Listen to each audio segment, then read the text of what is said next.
যতদিন হলো আমেরিকা গঠন করা হয়েছে আজ পর্যন্ত 2021-22 সাল পর্যন্ত আমেরিকা ভুল স্বীকার করেছে।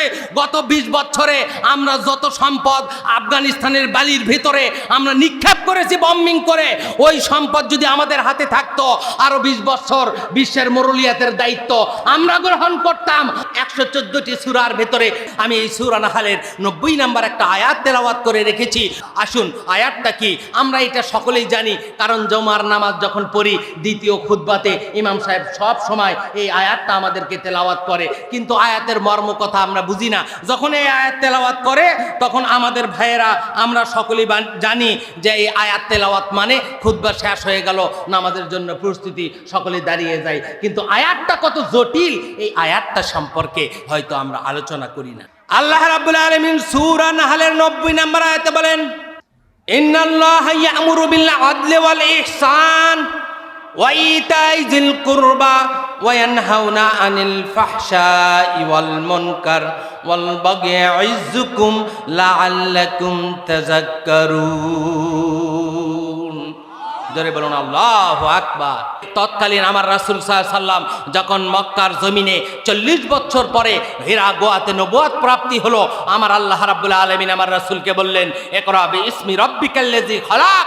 নবী গো, আমি আপনার উপরে এই আয়াতে মালাগুলি 6666 অথবা 6236-62 যতটা আয়াত হোক, আমার রাসূল সাল্লাল্লাহু আলাইহি সাল্লাম ওই যে হীরা গুহায় 40 বছর বয়সে আয়াত নাজিল করা শুরু হয়ে গেল।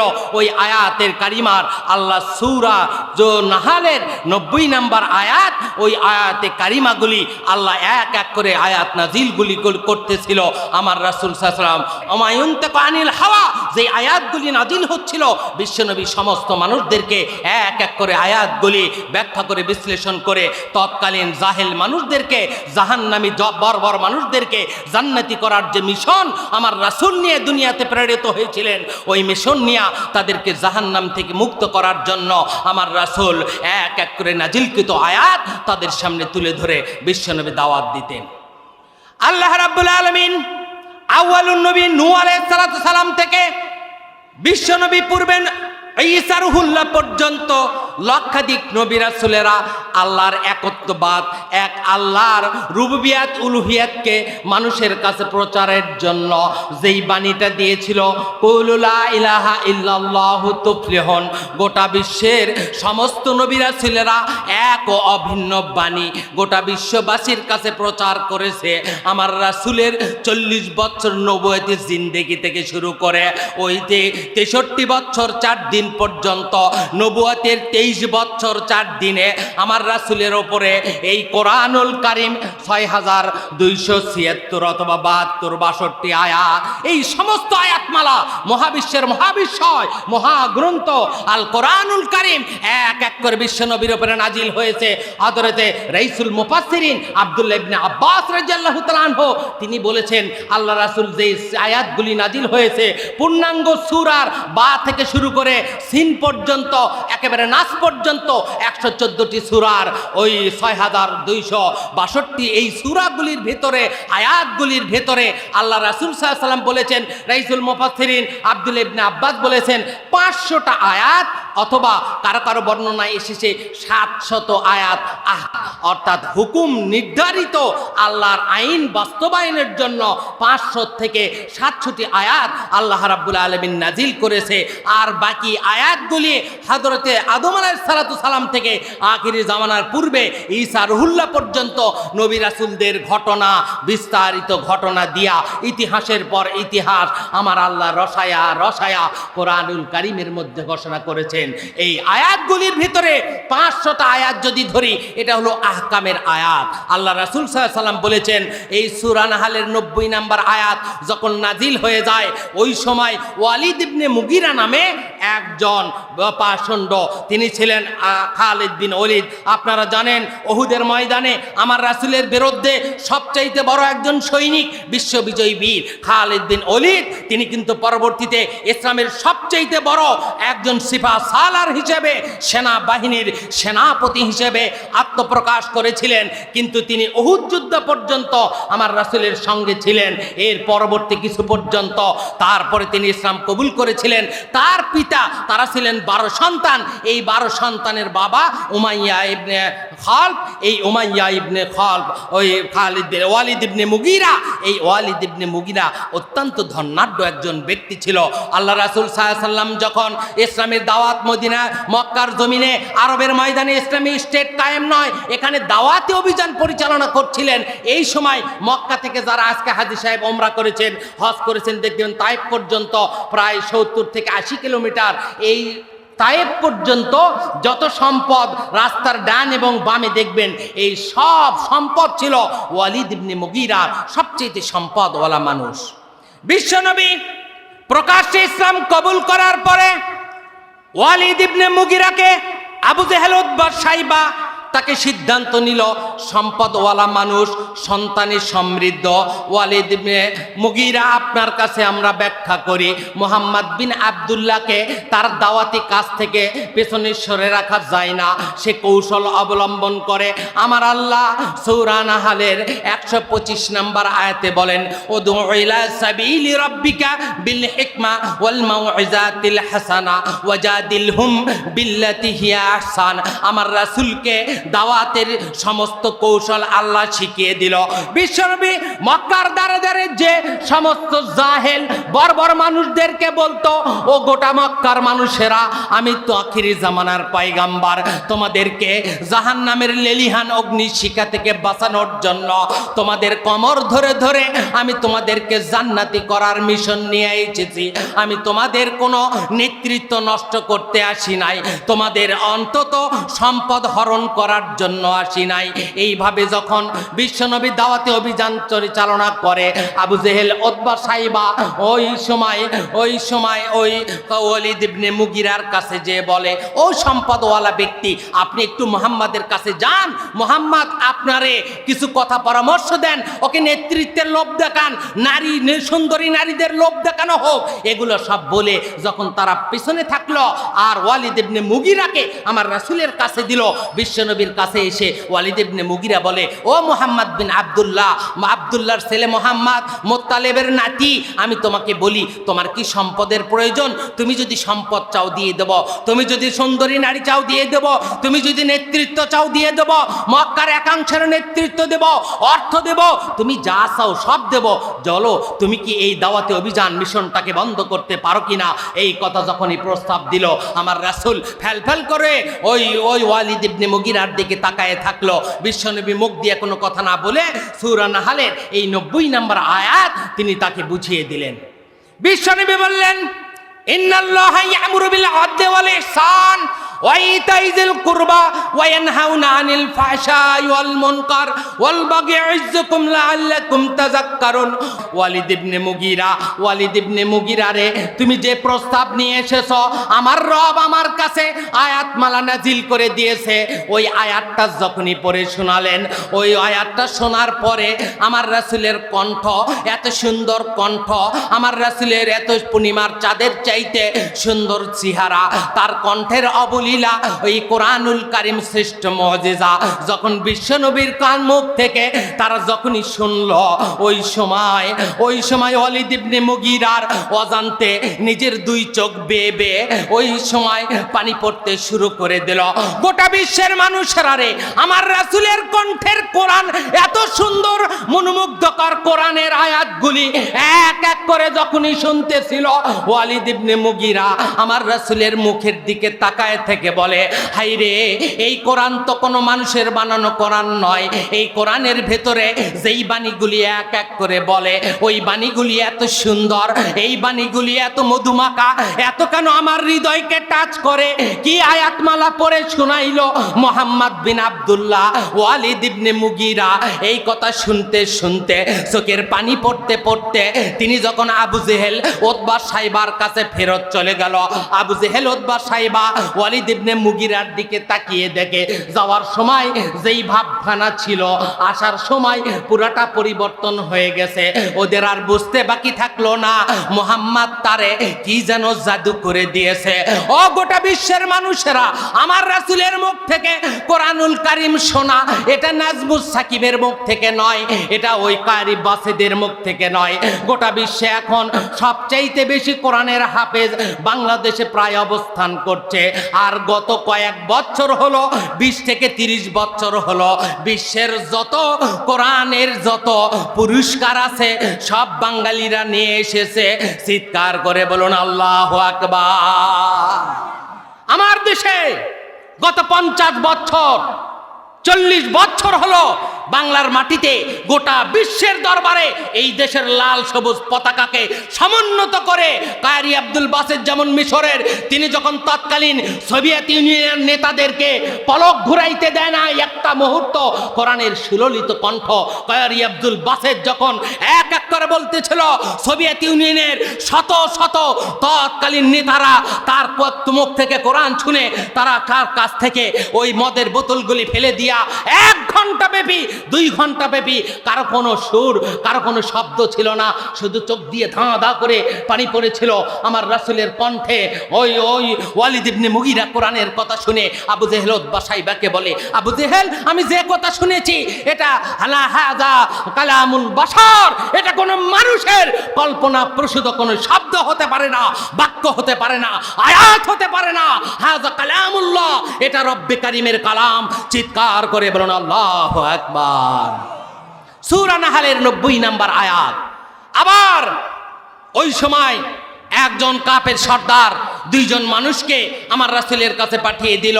ওই সর্দারটা তিনি যখন আমার রাসূলের কাছে পাঠালেন 2 জন প্রতিনিধি, তার ভেতরে ওসমান ইবনে মাজউন ছিল, আল্লাহ রাসূলের জলিল কদর সাহাবী ওসমান ইবনে মাজউন। তিনি যখন আল্লাহ রাসূলের কাছে গেলেন, বিশ্ব নবীকে নানান প্রশ্ন করলেন, আমার রাসূলকে বললেন আপনি দুনিয়াতে কেন আবির্ভূত হয়েছেন, আপনার নাম কি? আমার রাসূল নিজের পরিচয় দিয়া আনা আখিরি জামানাল পয়গম্বর জনাবে মুহাম্মদুর রাসূলুল্লাহ সাল্লাল্লাহু আলাইহি ওয়াসাল্লাম মা কানা মুহাম্মাদুন আবা হাদিম মির রিজালিকুম ওয়ালাকিন রাসূলুল্লাহ ওয়া খাতামান নবী। আমার রাসূল যখন নিজের পরিচয়টা দিলেন ওসমান ইবনে মাজউন বিশ্বনবীর কাছে সূরা নাহলের 90 নম্বর আয়াত শুনলেন, ইন্নাল্লাহা ইয়ামুরু বিল আদলি ওয়াল ইহসান ওয়া ইতাইজিল কুরবা ওয়া ইয়ানহাউনা আনিল ফাহশাই ওয়াল মুনকার। আয়াতগুলি বিশ্বনবী এক এক করে মধুর সুরে যখনই তেলাওয়াত করছে, হযরত ওসমান ইবনে মাজউন আর আরো একজন সাহাবী 2 জন এটা শোনার পরে তিনি তার নেতার কাছে গেলেন। নিজের চোখ থেকে একের পর এক পানি বিস্তৃত হয়, চোখ দিয়ে ধাঁ ধাঁ করে পানি পড়ে। মুহাম্মদ বিন আব্দুল্লাহ কোন কোরআনের সুর শোনালো, কি বাক্য শোনালো, জীবনে কত কত পংক্তি শুনেছি, কবিতার লাইন শুনেছি।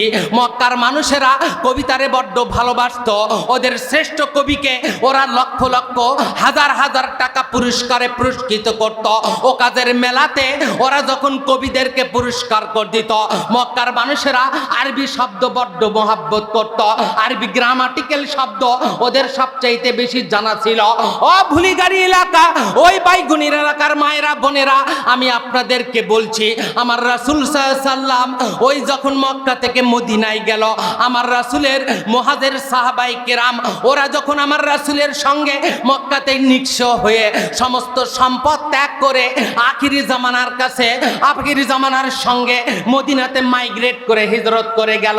বিশ্বনবী মদিনাতে যাবার পরে আমার রাসূল ওই মসজিদে নববীর বারান্দায় একটা সুন্দর বসার জায়গা, ওই জায়গায় এখন যারা মক্কা মদিনা সফর করেছেন আমার রাসূলের মাকবারাতে ওই যে বাবু জিবরিল যেই গেট দিয়ে ঢোকে, ওই বাবু জিবরিল দিয়ে যখন গেট দিয়ে ঢুকবেন বাম সাইডে দেখবেন একটা উঁচু জায়গা, ওই উঁচু জায়গাতে আমার রাসূলের সাহাবায়ে কেরাম ওই রাসূল সাল্লাল্লাহু আলাইহি ওয়াসাল্লামের আসহাবে সুফার সদস্যরা আহলে সুফার সদস্যরা এরা দিনরাত কোরআন তেলাওয়াত করত, কোরআনের কথা শুনতো, কোরআনের কথা বুঝতো, মনোমুগ্ধ হয়ে আমার রাসূলের আয়াতকৃত নাজিলকৃত আয়াতগুলি তারা এক এক করে বিশ্বনবীর কাছে শুনে শুনে মুখস্থ করত।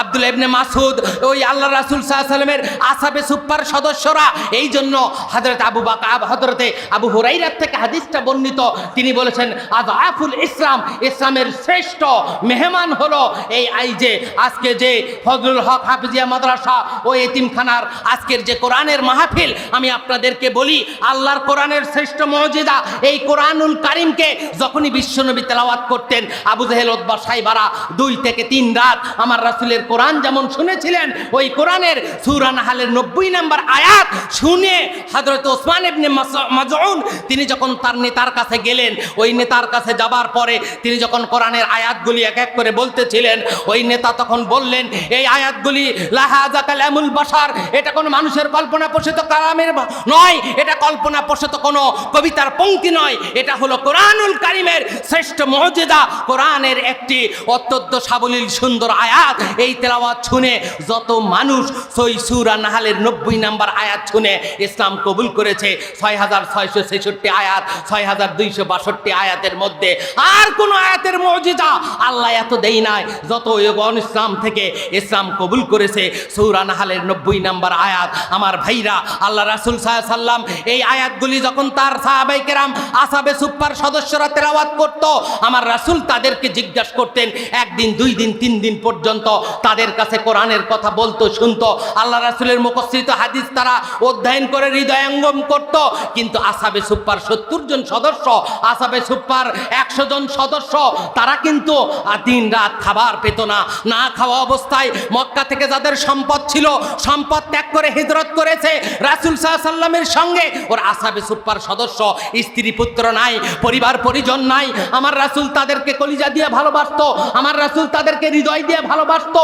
আসহাবে সুফফার সদস্য ছিলেন আব্দুল্লাহ ইবনে মাসউদ, আসহাবে সুফফার সদস্য ছিলেন হযরত সালমান ফারসি রাদিয়াল্লাহু তাআলা আনহু, আসহাবে সুফফার সদস্যরা ছিলেন হযরত আবু উবাইদা ইবনুল জাররাহ, তিনি পরবর্তীতে পরিবার বর্গ গ্রহণ করেছিলেন। কিন্তু যখনই মক্কায় গিয়েছিল আমার রাসূল মদিনার আনসারী সাহাবীদের সঙ্গে তাদের সঙ্গে মুআখেরা করে দিয়েছিলেন। কিন্তু আসহাবে সুফফার সদস্যরা দিনরাত কোরআন তেলাওয়াত করত, আমার রাসূলের কাছে কোরআন দাস দিত, আবার কোরআন শুনতো, আবার কোরআনের দাস দিত। হযরত আবু হুরায়রা তিনি ওই খয়বরের যুদ্ধের পরে সপ্তম হিজরিতে, কেউ কেউ বর্ণনা করেছে 8ম হিজরিতে, তিনি যখন ইসলাম কবুল করেছে ওই সময়ও তিনি ছিলেন আসহাবে সুফফার সদস্য। আসহাবে সুফফার সদস্যদেরকে আমার রাসূল কলিজা দিয়ে ভালোবাসতো, আমার রাসূল হৃদয় দিয়ে ভালোবাসতো, আর বলতো এই কোরআনের ছাত্ররা যারা দিনরাত কোরআন পড়ে ও গোটা বিশ্বের মানুষেরা, আমার আল্লাহ ঘোষণা করেছে ইন্না নাহনু নাযালনা যিকরা ওয়া ইন্না লাহু লাহাফিজুন, আমার আল্লাহ কোরআনকে গোটা বিশ্ববাসীর জন্য কিয়ামত পর্যন্ত এই কোরআনকে জারি করে রাখবে। কোরআনওয়ালাদের সিনার ভিতরে আল্লাহ শ্রেষ্ঠ মুজিজা দান করে দেবে। ওই সোভিয়েত ইউনিয়ন রাশিয়ার লিডারেরা একবার সিদ্ধান্ত নিয়েছিল এই কোরআনকে পুড়ে দিয়া ওরা বিশ্বব্যাপী কোরআনকে পুড়ে দিয়া ইসলামটাকে নির্বাপিত করে দেবে। জোরে বলুন আস্তাগফিরুল্লাহ। ওই সোভিয়েত ইউনিয়ন ওরা একবার চেষ্টা করেছিল এই কোরআনটাকে নির্বাপিত করে দিয়া, কোরআনটাকে যত বিশ্বে যত কোরআন আছে এগুলোকে পুড়ে দিয়া এই কোরআনটাকে গোটা জমিন থেকে আল্লাহর আইনটাকে ফুৎকার দিয়ে নিভিয়ে দিতে চায়। আমার আল্লাহ সূরা সাফে এই কথাই বলেছেন, ইউরিদুনা লিউতফিউ নূরাল্লাহি বিআফওয়াহিম আল্লাহু মুতিম্মু নূরিহি ওয়ালাউ কারিহাল কাফিরুন। গোটা বিশ্বের মানুষেরা রে, যারা কোরআনকে নির্বাপিত করে দেওয়ার জন্য আল্লাহর আইনকে আল্লাহর জমিন থেকে ফুৎকার দিয়ে নির্বাপিত করার জন্য আসবে, ওরা নিজেরা নির্বাপিত হবে। আল্লাহ বলেছেন আল্লাহু মুতিম্মু নূরিহি ওয়ালাউ কারিহাল কাফিরুন। ওই কাফের ওয়ালাউ কারিহাল মুশরিকুন, মুশরিকদের যতই গাত্র দাহ হোক এই কোরআনকে আল্লাহ জমিনের উপরে বাস্তবায়ন করবে। আজকে কোরআনকে বাস্তবায়ন করার জন্য আফগানিস্তানের দিকে তাকান। 20 থেকে 21 বছর আমেরিকা আফগানিস্তানের উপরে নির্যাতনের স্টিম রোলার চালিয়েছিল, কিন্তু 21 বছর পরে যখন আফগানিস্তানের তালেবানেরা আফগানিস্তানে ইসলামী স্টেট কায়েম করলো, এই কোরআনের আইন বাস্তব করলো, আমার আল্লাহ সূরা মাইদার 44 নম্বর 47 নম্বর আয়াতে বলেছে ওমান লাম ইয়াহকুম বিমা আনজালাল্লাহু ফাউলাইকা হুমুল কাফিরুন। কখনো বলেছে জালিমুন, কখনো বলেছে মুনাফিকুন, যারা এই কোরআন দিয়ে বিচার ব্যবস্থা করবে না। এই সূরা নাহলের 90 নম্বর আয়াতের প্রথম অংশটাই আমার আল্লাহ বলেছে ইন্নাল্লাহা ইয়ামুরু বিল আদলি ওয়াল ইহসান। বিধান গোটা বিশ্বের মানুষদেরকে আমার আল্লাহ ফরজ করে দিয়েছে। তোমাদের উপরে নির্দেশ হলো তোমরা ইনসাফ প্রতিষ্ঠা করবা, আল্লাহর জমিনে আল্লাহর আইন বাস্তবায়ন করবা, আল্লাহর আইন দিয়া বিচার ফায়সালা করবা। আল্লাহর আইন থেকে যদি কেউ সরে দাও, ওমান লাম ইয়াহকুম বিমা আনজালাল্লাহু ফাউলাইকা হুমুল মুফলিহুনা হুমুজ জালিমুন, তারা জালিম হিসেবে এই জমিনে পর্যদস্ত হবে। সুতরাং এই কোরআনের আইন বাস্তবায়ন করলে এক শ্রেণীর মানুষের শরীরে গাত্রদাহ শুরু হয়ে যায়, কোরআনের আইনকে পছন্দ করে না। মনে রাখবা, এই জমিনের উপরে সবচাইতে হতভাগা ওই ব্যক্তি, আল্লাহর জমিনের উপরে আসমানের নিচে সবচাইতে হতভাগা ওই ব্যক্তি যেই ব্যক্তিটা আল্লাহর আইনকে পছন্দ করবে না। আল্লাহর আইন দিয়া, কোরআনের আয়াতের পর আয়াত দিয়া, আহকামুলের 500 আয়াত দিয়া রাষ্ট্র পরিচালনা হোক, সমাজ পরিচালনা হোক, অর্থনীতি পরিচালনা হোক, সমাজনীতি পরিচালনা হোক, এদেশের সায়েন্সগুলি, এদেশের বিশ্ববিদ্যালয়গুলি, এদেশের সমস্ত বিদ্যাপীঠ আসাবে সুপার সদস্যের মতো, আল আজহার বিশ্ববিদ্যালয়, মদিনা ইসলামী বিশ্ববিদ্যালয়ের মতো সমস্ত হাফিজিয়া মাদ্রাসা, কওমি মাদ্রাসা এক একটা ইসলামী স্টেটের অংশ। তা সেখান থেকে এই কোরআনের আয়াতগুলি আমার ছাত্ররা, কলিজার টুকরারা কোরআনের আয়াতগুলি হৃদয়ের মধ্যে ধারণ করবে। ওই যে বলেছিলাম, সোভিয়েত ইউনিয়নে তারা সিদ্ধান্ত নিয়েছিল কোরআনগুলিকে তারা পুড়ে দেবে। আমার আল্লাহ বলেন, ইন্না নাহনু নাযালনা যিকরা ওয়া ইন্না লাহু লাহাফিজুন, গোটা বিশ্বের মানুষেরা রে, এই কোরআনকে আমি আল্লাহ হেফাজত করব। কোরআন নাজিল করেছি আমি, হেফাজতের দায়িত্ব আমার। তোমরা শুধু আমি রবের শুকরগুজারি করবা, আমি রবের আইনগুলি মেনে চলবা, এই কোরআনকে হৃদয় দিয়া ভালোবাসবা। কোরআনকে যারা ভালোবাসবা, কোরআনের আইন যারা পছন্দ করবা, কোরআনের হাফেজদেরকে যারা পছন্দ করবা, আমার রাসূল বলেছে তারা হলো আজহাফুল ইসলাম, ওরা হলো ইসলামের শ্রেষ্ঠ মেহমান। জোরে বলুন আল্লাহু আকবার। আজাবুল ইসলাম অর্থাৎ ইসলামের শ্রেষ্ঠ মেহমান হলো এই কোরআনুল কারীমের দাস প্রদানকারী। আজকে যে কোরআনের মাহফিলে এসেছেন, এই মাদ্রাসার প্রতিটা ছাত্র 6 থেকে 7-8 বছরের ওই যে কলিজার টুকরারা দিনরাত 24 ঘন্টা ফজরের আগে থেকে কোরআন তেলাওয়াত করে, কোকিলের মতো কোরআন তেলাওয়াত করে, সন্ধ্যাবাড়ি মাদ্রাসায় কোরআন তেলাওয়াত করে, জয়ভোগা মাদ্রাসায় কোরআন তেলাওয়াত করে। প্রতিটা সন্তানকে যখন দেখবেন হৃদয় দিয়ে তাদেরকে ভালোবাসবেন। মুরব্বিয়ানে কেরাম, আমি আপনাদেরকে বলি, এই কোরআন আমার আল্লাহ বলেছেন, এই কোরআনকে যারা ভালোবাসবে, এই কোরআনের পক্ষ অবলম্বন করবে, এই কোরআনের বিচার ফায়সালা যারা মেনে নেবে, এই কোরআন দিয়ে রাষ্ট্র পরিচালনা হোক যারা মানবে, যারা অন্তরে বিশ্বাস করবে, এই কোরআনের মাধ্যমে আল্লাহ এই জাতিকে সমুন্নত করবে। রাইসুল মুফাসসিরিন আব্দুল্লাহ ইবনে আব্বাস এই কথা বলেছে। আহকামের যতগুলি আয়াত আছে 500, এই আয়াতের ভেতরে যদি সমস্ত আয়াতকে একত্রিত করা হয়, যদি সূরা নাহাল এই 90 নম্বর আয়াত যদি কোনো রাষ্ট্র গঠন করে, এই আয়াতের ভিত্তিতে কোনো সমাজ এই আয়াতের ভিত্তিতে গঠন করে, এই আয়াতের মধ্যে 3টা আদেশ আল্লাহ করেছে আর 3টে নিষেধ করেছে। বিস্তারিত আলোচনা শুধু আপনাদেরকে আদেশগুলি আমি আপনাদেরকে সামনে বলছি। আমার আল্লাহ বলছে, ইন্নাল্লাহা ইয়া'মুরু বিল আদল ওয়াল ইহসান ওয়া ইতাই যিল কুরবা। তোমাদের জন্য 3টা নির্দেশ। 1 নাম্বার হলো ন্যায় বিচার প্রতিষ্ঠা করবা, ইনসাফ প্রতিষ্ঠা করবা। এখানে 71-72টা মুফাসসিরিন কেরাম তাফসীর গ্রন্থর নির্দেশ, তারা বলছে আদল, আইন, দাল, লাম, এই শব্দটার ব্যাখ্যায় তারা এসেছে 17টা ব্যাখ্যা তারা দিয়েছে। তার ভেতরে 17টা ব্যাখ্যাকে আল্লামা ইউসুফ রাহিমাহুল্লাহ তিনি এটাকে একত্রিত করে বলেছে, গোটা বিশ্বের মানুষেরা এই আদল শব্দের অর্থ হলো ইনসাফ, ইনসাফ অর্থ হলো হক। একজন মানুষের কাছে সমানভাবে তার কি বলে সমানভাবে বন্টন করে দেওয়ার নাম হলো আদল। এরপরে ইনসাফের কথা আছে, হকের ব্যাপারে এখানে আছে। ইনসাফের প্রকৃত হক হলো হক, হকুল্লাহ, হকুল ইবাদ, এই 2টা হকের ব্যাপারে এখানে কথা আছে। আমার রাসূল সাল্লাল্লাহু আলাইহি ওয়াসাল্লামের সাহাবায়ে কেরামরা এই আয়াতকে অ্যানালাইসিস করে ব্যাখ্যা করে মুফাসসিরিনে কেরাম বলেছে, এই সূরা নাহলের 90 নম্বর আয়াত এত প্রয়োজন। একটা রাষ্ট্রে যদি এই 90 90 নম্বর আয়াতটাই একটা রাষ্ট্র পরিচালনার জন্য যথেষ্ট। সুতরাং যেই রাষ্ট্রে ন্যায় বিচার সাব্যস্ত হবে, যেই রাষ্ট্রে বিচারের আদালতের সামনে মানুষ যেমন ধুকে ধুকে পড়ে বিচারে ন্যায় বিচার পাবে না, অন্যায় বিচার পাবে, আদালতের সামনে যে নিজের ন্যায় বিচারের জন্য মাথা ঠুকবে, এরকম রাষ্ট্র নয়। ন্যায় বিচারের ভিত্তিতে একটি রাষ্ট্র যদি প্রতিষ্ঠা হয়, তাহলে আমার রাসূল বলেছে ওই রাষ্ট্রটা হবে দুনিয়ার জমিনে এক টুকরা জান্নাত। আমি বলেছিলাম আফগানিস্তানের কথা। ওই আফগানিস্তানে গত 2 বছর আগে যখন তালেবান সরকার আফগানিস্তানকে নতুন করে পুনর্গঠন করে এই কোরআনের 90 নম্বর আয়াতকে তাদের সামনে নিয়ে আফগানিস্তান ইসলামী স্টেট কায়েম করেছিল, গোটা বিশ্বের সমস্ত দেশ বলেছিল আফগানিস্তান চলবে না, তারা অর্থনীতির চাকা ঘুরাইতে পারবে না, তারা প্রযুক্তির সামনে আসতে পারবে না, তালেবানেরা যুব্ব পরে পাগড়ি পরে, ওরা কখনো আধুনিক বিশ্বে পদার্পণ করতে পারবে না। আল্লাহর কসম করে বলি, আমার আল্লাহ বলেছে ওয়ানুনাজ্জিলু মিনাল কোরআনি মা হুয়া শিফাউন ওয়া রাহমাতুল লিল মুমিনিন ওয়া লা ইয়াজিদু যালিমিনা ইল্লা খাসারা। এই কোরআনটা মুমিনদের জন্য যেমন শেফা, তেমনি মুমিনদের জন্য রহমত। আর এই কোরআনের যারা বিরোধিতা করবে, এই কোরআনটা তাদের জন্য গজব, কারণ তাদেরকে গজব বয়ে নিয়ে আসবে।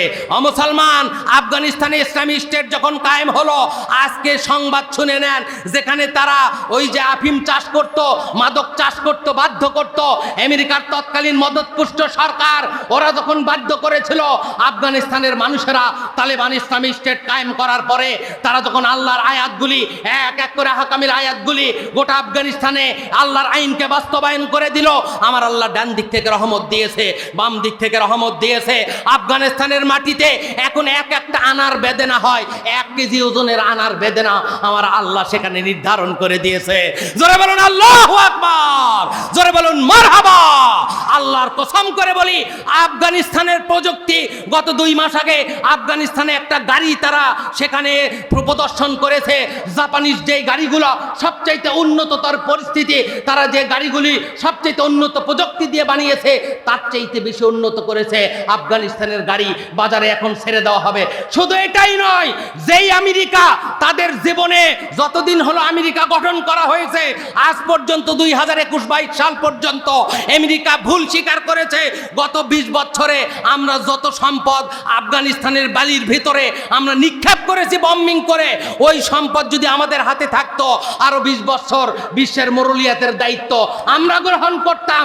আমাদের জীবনে সবচাইতে বড় ভুল হয়েছে, আফগানিস্তানের বালির ভেতরে আমরা অত্যাধুনিক অস্ত্র ব্যবহার করেছি। তা ওই তালেবান বাহিনীরা, আফগানিস্তানের সন্তানেরা, ওরা যখন নেজ গুটে পালিয়ে গেল আমেরিকা, তখন তাদের প্রযুক্তি অস্ত্রগুলি আজকে তারা ব্যবহার করে গোটা বিশ্বকে দেখিয়ে দিয়েছে। শুধু এটাই নয়, আফগানিস্তানে মাদক আর আফিমের পরিবর্তে আল্লাহ সেখানে জাফরান, আল্লাহ সেখানে সবচাইতে পৃথিবীর শ্রেষ্ঠ উৎপাদনকারী সম্পদ জাফরান তৈরি করে দিয়েছে, উৎপাদন হচ্ছে সেখানে, আনার উৎপাদন হচ্ছে। ওরা আনারের জুস, এই বেদেনার জুস, এরকম কালারের একটা বেদেনার জুস ওরা বিশ্ব বাজারে বাংলাদেশি টাকায় 1700 টাকা দিয়া আপনাকে একটা ক্যান কিনে খেতে হবে। জোরে বলুন আল্লাহু আকবার।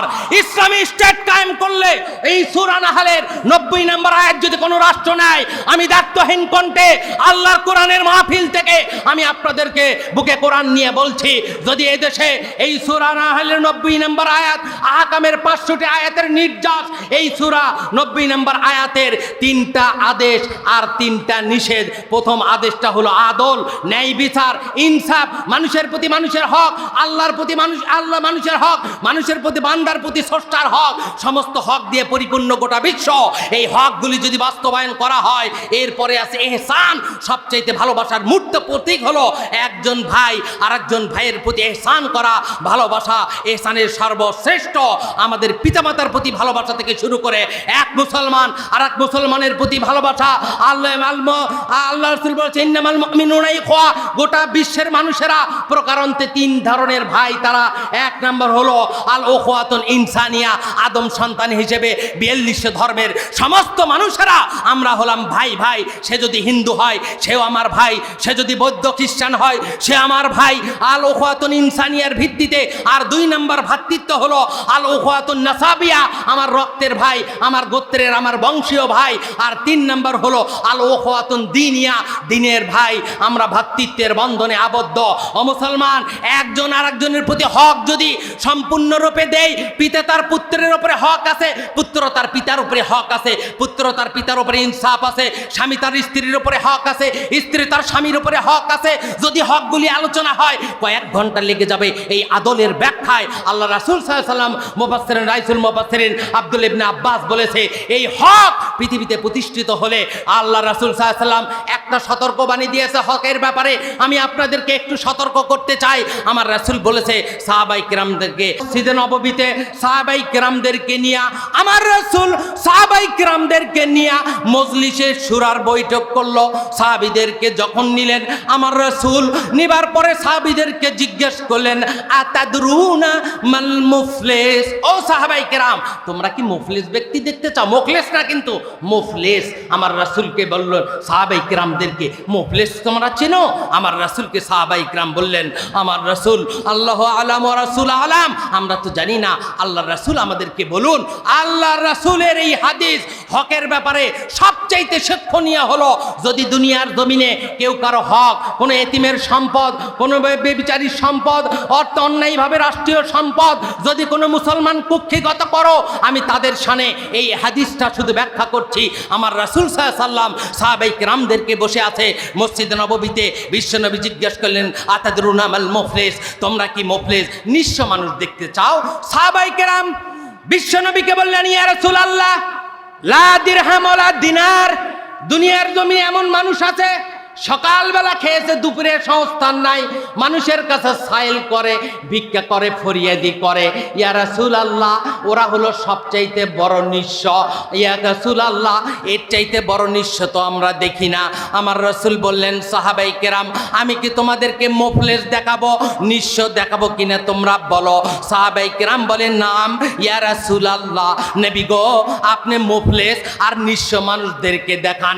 বিশ্বনবী বললেন, কালকে কিয়ামতে আল্লাহর আদালতে যখন রব, ওই মহান রব আহকামুল হাকিমিন হয়ে বিচারের আসনে বসে যাবে, মানুষ বড় বিপর্যস্ত হবে। ওই দিন এক শ্রেণীর মানুষ অনেক উহুদ পাহাড় পরিমাণ সওয়াব নিয়ে রব্বে কারিমের সামনে দাঁড়াবে।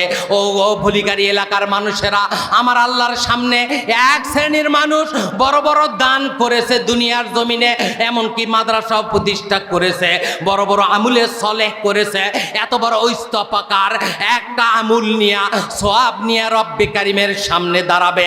আমার রাসূল বলে, ও সাহাবায়ে কেরাম জেনে রাখো, তোমাদেরকে মুফলিসকে সর্বহারা নিঃস্বকে বলে দেই, ওই কিয়ামতের মাঠে যেই মানুষটা এত বড় সওয়াবের একটা স্তূপাকার নিয়ে দাঁড়াবে, মুস্কি মুস্কি হাসবে, মানুষ বড় বিচলিত হবে, কিন্তু ওই মানুষটা মুস্কি মুস্কি হাসতে থাকবে। এমন একটা সময় ওই মানুষেরা কাল কিয়ামতে আল্লাহর আদালতে আমার রবের দিকে তাকাবে। আমার রব বলবে, ইদখিলাল জান্নাহ, তোমরা যাও, ইখরিজুল জান্নাহ, জান্নাতের দিকে বাড়াও, ওই দিকে যাও, ইদখিলু জান্নাহ, জান্নাতের মধ্যে প্রবেশ করো। আমার আল্লাহর এই কথা শুনে লোকটা মুস্কি মুস্কি হাসবে, জান্নাতের দিকে অগ্রসর হবে। অগ্রসর হবার কিছুক্ষণ পরে তার যে দুনিয়াতে ওই এতিমের সম্পদ মেরে খেয়েছে, ওই যে এতিমের সম্পদ, মানুষের সম্পদ ভক্ষণ করেছে, রাষ্ট্রীয় সম্পদ কক্ষিগত করেছে, ন্যায় ইনসাফ ছিল না রাষ্ট্রে, ওই সময় যতটা পেরেছে শত শত হাজার হাজার কোটি টাকা লোপাট করেছে। ওই মানুষে 100 কোটি টাকা সরকারি সম্পদ নিয়েছে, ও তো মাদ্রাসায় 2-4-10 লাখ টাকা ও তো দান করবেই। এই দানের সওয়াবগুলি আল্লাহ নষ্ট না করে কিয়ামতের মাঠে ওরে দেখাইয়া দেবে। ওই সম্পদ নিয়ে যখন ওই দানের ইস্তফাকার নিয়ে জান্নাতের দিকে যাবে, আল্লাহ রাসূল বলেছে মুফলিস নিঃস্ব, সর্বহারা নিঃস্ব। তাকিয়ে দেখো ওই মানুষটা যখন যাবে তার পাওনাদার সামনে আসবে, বোনের হিস্সা সে দেয় নাই, বোন যা পায় তা দিত না, ফুপুর সম্পত্তি দেয় নাই, এতিমের সম্পদ ভক্ষণ করেছে। তখন মানুষেরা এক এক করে হক কল এবাদ, মানুষের হক মারার কারণে, মানুষের হক না দেওয়ার কারণে তার কাছ থেকে যখন এক এক করে তারা দাবি করবে, কিয়ামতের মাঠে তো 2 বিঘা জমি, 1 বিঘা জমি পাবেন না, কয়েক হাজার টাকা পাবেন না, কয়েক লক্ষ টাকা পাবেন না। আমার আল্লাহ বলেছেন, ওমাল হায়াতুদ দুনিয়া ইল্লা মাতাউল গুরুর, দুনিয়ার এই জীবনটা তোমাদের জন্য ধোঁকা। দুনিয়া কয়েকবার বিক্রি করলে ওই সময় একটা সওয়াব কেউ পাবে না। ওই বিপদগ্রস্ত মানুষ যখন সামনের দিকে অগ্রসর হবে, এক এক করে পাওনাদার যখন তার কাছ থেকে পাওনাগুলি নেবে, আল্লাহ বলছে কোরআন সফসফা, আমি করব ন্যায় বিচার, আমি করব আদল, আমি করব ন্যায় বিচার। সুতরাং আজকে আমি কখনো পার্সিয়ালিটি করব না। আমার আল্লাহ বলবেন, মুফলিস রাসূল বলেছে, মুফলিস দেখেছ ওই যে নিঃস্ব মানুষ এক এক করে সওয়াব দেওয়ার পরে যখন অবশিষ্ট সওয়াব থাকবে না, অন্য মানুষ যারা পাওনাদার তাদের পাওনাটা তারা যখন তার পাপটা ঘাড়ে নেবে, আল্লাহর কসম করে বলি আল্লাহর জাহান্নামের ভাগী হয়ে জাহান্নামে নিক্ষিপ্ত হবে। আমার রাসূল বলেছেন ওইটাই হলো সবচেয়ে বড় মুফলিস, ওই মানুষটা সর্বহারা এতিম, সর্বহারা। আল্লাহ রাসূল সাল্লাল্লাহু আলাইহি ওয়াসাল্লাম বলেছেন সবচেয়ে দুনিয়ার জমিনে হতভাগা। ও মুসলমান, সূরা নাহলের 90 নম্বর আয়াত আপনাদের জীবনে, রাষ্ট্রীয় জীবনে এখন জরুরি দরকার। যদি এটা বাস্তবায়ন হয়, কারো হক অসমুন্নত থাকবে না, হকগুলি প্রতিষ্ঠা হবে। আর এই হক বাস্তবায়ন করতে চাইলে এই ধরনের মাদ্রাসা মসজিদগুলি টিকিয়ে রাখতে হবে। আপনাদেরকে ভালোবাসার অংশ, কলিজার অংশ এই মাদ্রাসা এতিমখানাগুলি আপনারা হৃদয় দিয়ে ভালোবাসবেন, অর্থ দিয়া, সম্পদ দিয়া, ভালোবাসা দিয়া, কলিজা দিয়া এই মাদ্রাসা, আল্লাহ রাসূলের মাদ্রাসা, আল্লাহর ঘরকে আপনারা সমুন্নত করে রাখবেন। আল্লাহ আমাদের সকলকে এই ভালোবাসায় উদ্ভাসিত হয়ে আল্লাহর জান্নাতের মেহমান হিসেবে কবুল আর মঞ্জুর করে নেয়। সকলে বলি আল্লাহুম্মা আমিন।